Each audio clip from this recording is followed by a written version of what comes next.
नमस्कार, मैं हूं वीरेंद्र गहवई और स्वागत है आप सभी का हमारे ख़ास कार्यक्रम का हाल है में।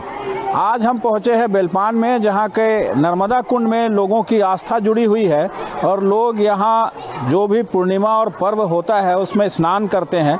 बाजू में भगवान शंकर का एक मंदिर है, वहां पर पूजा अर्चना करते हैं और यहां पर मेला भी लगता है।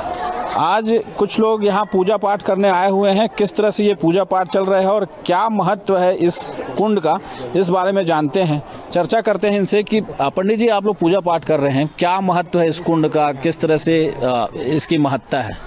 नर्मदे हर यह स्थान देखिए, हमारे सनातन धर्म में जैसे भगवती नर्मदा जी का उद्गम अमरकंटक को माना गया है, तो उतना ही प्रमाणित ये बेलपान धाम का श्री नर्मदा कुंड है। ये उपपीठ है श्री नर्मदा जी का जी। ये कोटि तीर्थ है ये स्थान, जो अमरकंटक में नर्मदा जी का दर्शन स्नान का जो फल है वो बिल्कुल सब कुछ मानो ये दूसरा अमरकंटक है। और यह दिव्य तपोस्थल है। प्राचीन काल में जो बाबा जी हुए वो नित्य प्रति नर्मदा स्नान करने जाते थे। अंततः काल और समय के परिवर्तन होकर महात्मा नहीं जा पाए, उन्होंने अंतर मन से मैया जी की आराधना की, तो श्री नर्मदा जी अमरकंटक धाम से भूमिगत स्रोत के रूप में रतनपुर होते हुए श्री धाम बेलपान में प्रकट हुई हैं। यह साक्षात भगवती नर्मदा शिव शक्ति समन्वयी स्वरूप है और इनके तट में किया हुआ पूजा पाठ आराधना दान पुण्य वह कोटि गुणित होता है। तो इस नाम से यहाँ के तट में निवास और पूजा पाठ से हमारे द्वारा किया हुआ दान पुण्य जब वो हजारों गुणित फल मिलता है। और श्री नर्मदा जी जो कि साक्षात यहाँ विराजित हैं, यहाँ हजारों महात्माओं को जिन लोगों ने यहाँ अनुभूति किया है, साधना किया है, उनको साक्षात श्री नर्मदा जी की अनुभूतियाँ होती हैं। लेकिन कुछ दिनों बाद इसका पानी जो है वो सूख जाता है, ऐसा बता रहे हैं, और देख रेख के अभाव में जो अव्यवस्थित हो रहा है, इसके लिए कोई प्रयास शासन द्वारा किया जाना चाहिए। जो इतना दिव्य कुंड है या नर्मदा जी का उद्गम स्थल है, इसका देख रेख होना चाहिए। जी जरूर होना चाहिए। ये हमारे लिए बहुत ही नर्मदा जी की बड़ी कृपा है और अगर हम संभाल पाए तो हमारा सौभाग्य रहेगा।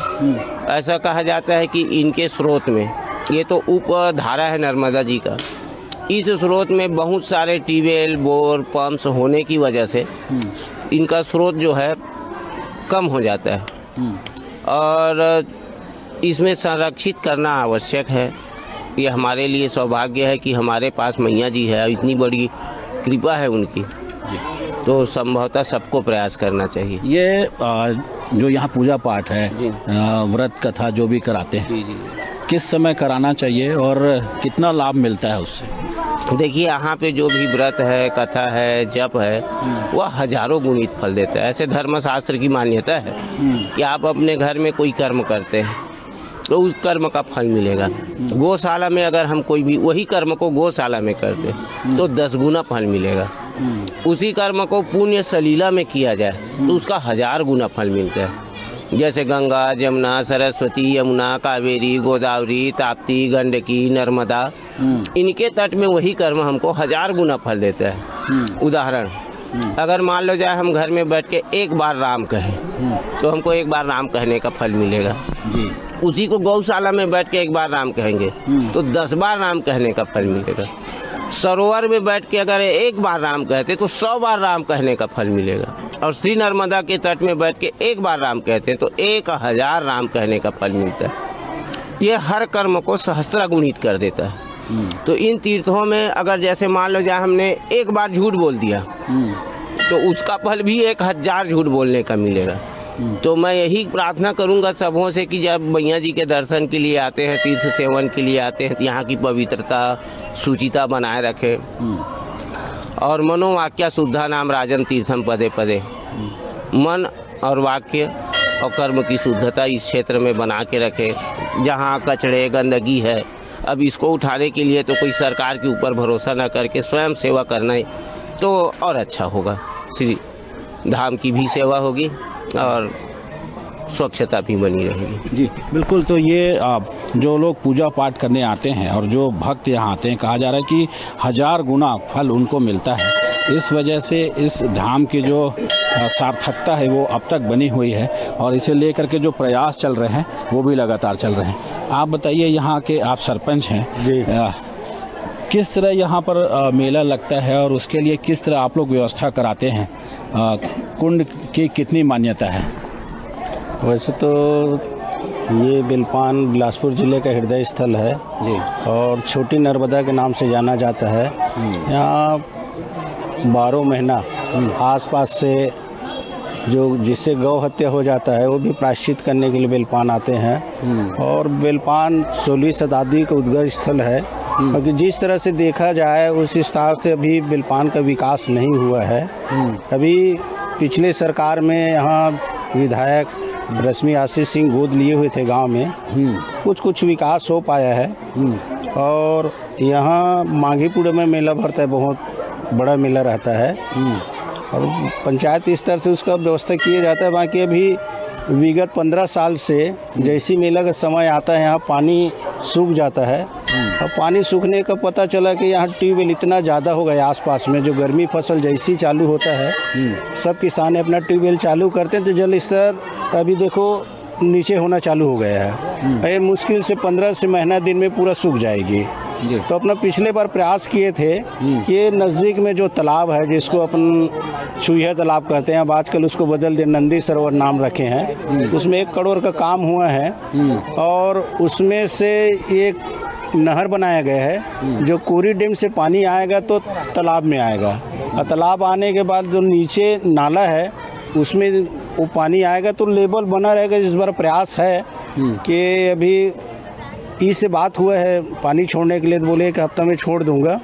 इस बार नया उपयोग करते हैं, अगर तालाब में पानी भरा रहता है तो वाटर लेवल कहीं ठीक ठाक रहे तो इस बार टिक सकती है। जी, आप लोग जो प्रयास कर रहे हैं पानी रोकने के, उसके अलावा जैसे जो भी पर्व होता है जी, उसमें किस तरह की भीड़ होती है, क्या मान्यता है लोगों की, किस तरह की आस्था जुड़ी हुई है यहाँ पर? अब नर्मदा माँ से स्नान करने से जो जितने भी पाप हैं ये मोक्षदायिनी है नर्मदा नदी, है ना। तो इस हिसाब से आसपास से रोज़ कम से कम 100-200 तो रोज़ दर्शनार्थी आते हैं और अपनी जो भी मन्नत मांगते हैं ज़रूर पूरा होते हैं, है ना। और निश्चल मन से आते हैं और अपनी मन्नत मांगते हैं, ज़रूर उन लोगों का जो भक्तजनों का मंगल कामनाएं जो हैं पूरी होती है। इसी आशा से आज 16वीं शताब्दी से चले आ रहे हैं। आज देख रहे हो बहुत से, अभी तो सुबह ज़्यादा भीड़ था, अभी कम हो गए हैं। जी, ये भी कहा जाता है क्योंकि ये एक प्राइवेट जगह पर ये है और इस वजह से जो इनके ट्रस्टी हैं वो सरकार को सौंपना नहीं चाहते इस कुंड को। जी, इस वजह से इसका जो प्रोग्रेस है या इसका जो देख रेख है उसका अभाव है, या इसको प्रयास नहीं किया जा रहा है कि शासन को सौंप दिया जाए, या इसके जो बेहतर जो काम है कुंड को लेकर के उसको कोई प्रयास किया जाए? नहीं, अभी क्या है, पहले तो और कुछ नहीं था। अभी तो मैं ग्राम पंचायत स्तर से जो शेड बना है, इंटरलॉकिंग पत्थर हुआ है और पचरी में जो देख रहे हो आप पत्थर लगा है उसको मैं लगवाया। बोले भाई आपका ज़मीन भले ही है, बाकी इसको अच्छे से तो होने दो। तो उसमें कुछ काम किया गया है इसमें और इस बार तो कोई मतलब मना नहीं किए थे, है ना। और मैं चाहता अगर ट्रस्ट बन जाता है तो फिर और अच्छी बात है जी। तो मैं यहाँ के जो स्वामित्व है सक्सेना जी से भी निवेदन किया हूँ, भैया ट्रस्ट बनने दो, आप ही उसी का मेंबर रहो, आप ही सब रहो जी। ट्रस्ट बनने से इसका विकास 2 गुना कम से कम बढ़ जाएगा। ये जो कई यहाँ पे खुदाई होती होगी, कई पुरानी मूर्तियाँ जैसे सामने दिखाई दे रही, इस तरह की मूर्तियाँ निकलती हैं, तो उसको क्या संरक्षित करने के लिए शासन कोई प्रयास कर रहा है क्या? नहीं, अभी तक कोई प्रयास नहीं कर रहा है। आप लोगों ने कोई प्रयास किया कि शासन इसको संरक्षित करे और जो भी मूर्तियाँ निकल रही हैं, जो मंदिर है, उनको संरक्षित कर लिया जाए? अब उसमें तो ये पहले एकदम जीर्ण क्षीर्ण हो गया था, बाकी इनके स्वामित्व कुछ अपना नया रूप दिए हैं और कुछ करवा रहे हैं जी। कुछ श्रद्धालु भी हैं, उनसे चर्चा करते हैं। ये बताइए आप लोग कब से यहाँ आ रहे हैं और किस तरह की मान्यता है इस नर्मदा कुंड की? जी, मैं चूँकि मेरा पैतृक गांव यहाँ से बहुत पास में है, तो बहुत छोटे बचपन से ही मैं यहाँ पे हमेशा आता हूँ और जब भी कोई धार्मिक पर्व, चाहे वो चंद्र ग्रहण हो, सूर्य ग्रहण हो, मकर संक्रांति, पौष पूर्णिमा, माघी पूर्णिमा में तो भव्य मेला भी लगता है। और यहाँ के इतिहास के बारे में अगर हम जाएं तो ये 16वीं शताब्दी का बना हुआ कलचुरियों के द्वारा बनाया हुआ मंदिर है। लेकिन चूंकि भारतीय पुरातत्व विभाग भी अपनी संरक्षित करके और अपनी जिम्मेदारी से मुक्त हो गया, ऐसा कुछ देखने में आता है। जिस हिसाब से यहाँ का संरक्षण और जिस हिसाब से देख रेख रख रखाव होनी चाहिए, वास्तव में नहीं हो रही है। कुंड के परिसर में आप देखेंगे बहुत सारी प्रस्तर मूर्तियाँ जो हैं बिना देख रेख के अभाव में ऐसे ही खुले में पड़ी हैं। उनको कोई विशेष व्यवस्था उनके लिए नहीं की गई है। और चूंकि ये आस्था का केंद्र है, आसपास के लोग और न केवल आसपास के बल्कि बहुत दूर दराज के लोग भी यहाँ पर अपनी धार्मिक मान्यताओं को लेके हमेशा आते रहते हैं। आप देख सकते हैं मंदिरों में भी हमेशा आप रोज आ जाओ, सोमवार को, सावन में, महाशिवरात्रि में अच्छी खासी भीड़ रहती है। और लोगों की चूंकि धार्मिक आस्था से जुड़ा हुआ केंद्र है ये, तो इसकी विशेष अभी मैं सरपंच महोदय से थोड़ी चर्चा कर रहा था कि जैसे कुंड में अभी काम हुआ पचरी वगैरह का, तो वहाँ थोड़ा महिलाओं के लिए चेंजिंग रूम की व्यवस्था होनी चाहिए ताकि जो महिलाएं कुंड में नहाती हैं वो बड़े ही सहजता से अपने कपड़े वहाँ बदल सकें। तो थोड़ी सी तो व्यवस्था और थोड़ी सी देख रेख की कमी महसूस होती है हम लोग को भी। लेकिन हम देख रहे हैं कि पिछले कई समय से जितना डेवलपमेंट पहले था और जिस तरह की व्यवस्था पहले से, अब बहुत ज़्यादा सुधार हुआ है। ये भी देख रहे हैं कि इस इलाके का जो डेवलपमेंट था, जो बेलपान क्षेत्र में केवल कुंड था, अब आस्था का एक केंद्र बनता जा रहा है और लोग जुड़ते भी जा रहे हैं, ये भी दिखाई दे रहा है। जी बिल्कुल, निश्चित तौर पर पहले की अपेक्षा हम अगर देखें तो विकास तो हुआ है, चाहे वो स्थानीय प्रशासन हो या जिला प्रशासन हो या फिर हमारे विकासखंड स्तर के प्रशासन की भूमिका हो। विकास के कार्य हुए हैं, लेकिन बहुत सारे विकास कार्यों की अभी भी अपेक्षा है और आवश्यकता महसूस होती है। इस ओर भी स्थानीय प्रशासन को और हमारे ऊपर बैठे जो भी पुरातत्व विभाग के जो भी अधिकारी हैं उनको ध्यान दिया जाना चाहिए कि यहाँ जितनी भी प्रस्तर मूर्तियाँ अभी भी जगह जगह पर आप देखोगे कि बिना सुरक्षा के और बिना देखरेख के ऐसे ही उन प्रस्तर मूर्तियों को रखा गया है, जो कि बहुत प्राचीन मूर्तियाँ हैं। तो उनको विशेष देखरेख की आवश्यकता है और थोड़ा सा ये भी मैं अपेक्षा रखूँगा कि आगे काम हो और जो विकास हो रहा है उनसे संतुष्ट हैं हम, और आगे विकास की जो अपेक्षाएं हैं उन पर स्थानीय प्रशासन ध्यान दे। देखिए, ये जिनकी ज़मीन पे ये पूरा मंदिर और कुंड बना, वो लोग भी यहाँ पर लगातार प्रयास कर रहे हैं और किस तरह के प्रयास उनके द्वारा हो रहा है, वो लोग कैसे कर रहे हैं, ये उनसे जानते हैं। आप बताइए, ये कब का ये मंदिर है, कैसे आप लोग, चूँकि ये आपकी ही ज़मीन पे ये मंदिर बना और ये कुंड है, किस तरह का प्रयास आप लोग कर रहे हैं? ये जो महादेव मंदिर और नर्मदा कुंड ग्राम बेलपान में स्थित है, ये 16वीं शताब्दी का मंदिर है। और ऐसी मान्यता है कि यहाँ पे शीतलपुरी बाबा जी जो थे वो अमरकंटक जाया करते थे पूजा अर्चना के लिए। जब उनकी वृद्धावस्था आई तो उनको स्वप्न आया कि मैं यहीं प्रकट होंगी, है ना। और नर्मदा जी में यहाँ जब पूजा वो किया गया तो यहाँ पे नर्मदा जी प्रकट हुई। ये बहुत प्राचीन मंदिर है, धीरे धीरे विकास की ओर है। अभी जो यहाँ की भगवान शंकर का मंदिर है, इसकी क्या मान्यता है और कितने सालों से इसको स्थापित किया गया, किस तरह से पूजा अर्चना यहाँ होती है बाकी समय में?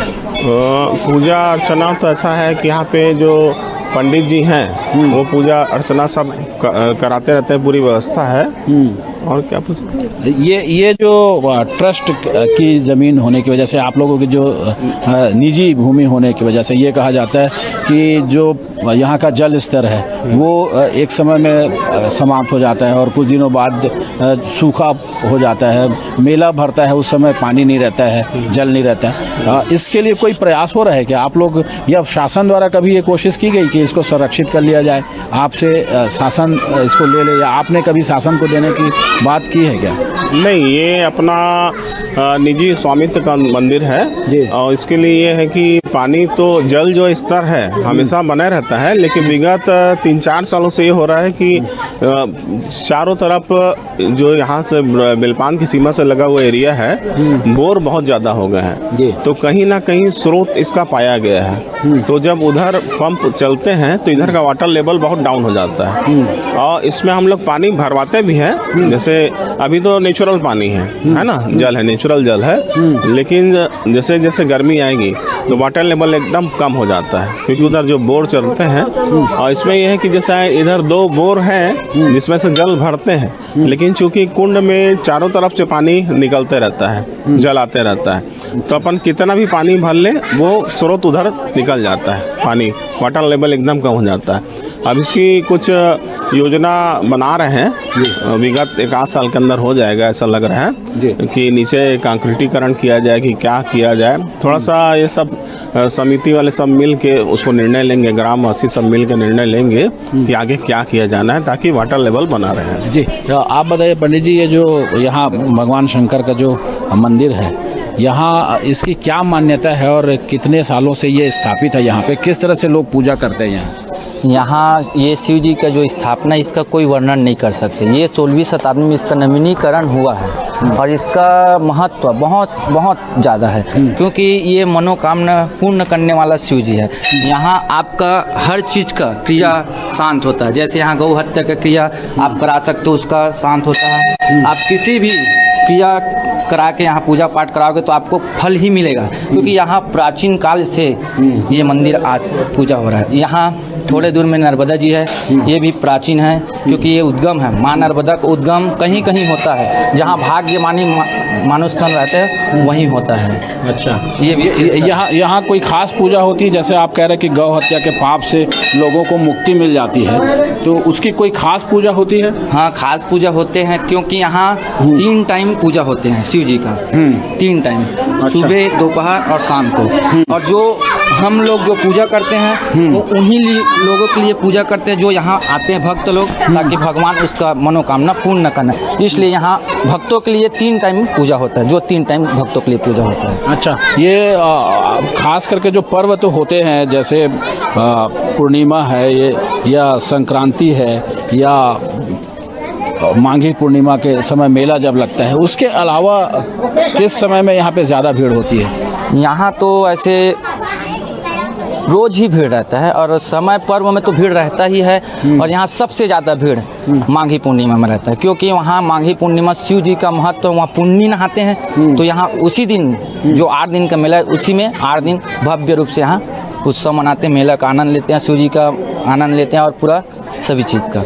ये कहा जाता है कि जिस तरह से अमरकंटक में मां नर्मदा निकली, एक छोटी नर्मदा यहाँ पर निकली, कितनी सच्चाई है इस बात में और किस तरह की मान्यता है यहाँ पूजा पाठ की? ये जो है माँ नर्मदा, ये सच्चाई है, क्योंकि ये नर्मदा से जुड़ा हुआ है, नर्मदा से उद्गम हुआ है। क्योंकि यहाँ एक शीतलपुरी बाबा तपस्वी रहता था, उसी के तपो माध्यम से नर्मदा जी आया है। जो आप नीचे समाधि देखोगे वो उसका जल समाधि है। तो ये सच है कि माँ नर्मदा अमरकंटक से लिंग है। आप ये सच ये और इस इलाके को डेवलप करने के लिए अन्य और मंदिर लोगों के रुकने के लिए और दूसरे मंदिर और अब स्थापित होते जा रहे हैं। किस तरह का डेवलपमेंट यहाँ हो रहा है? क्या चीज़ की और ज़रूरत दिखती है आपको? यहाँ तो ऐसे बहुत चीज़ का अभी बनने के लिए चाहिए, लेकिन धीरे धीरे बनेंगे।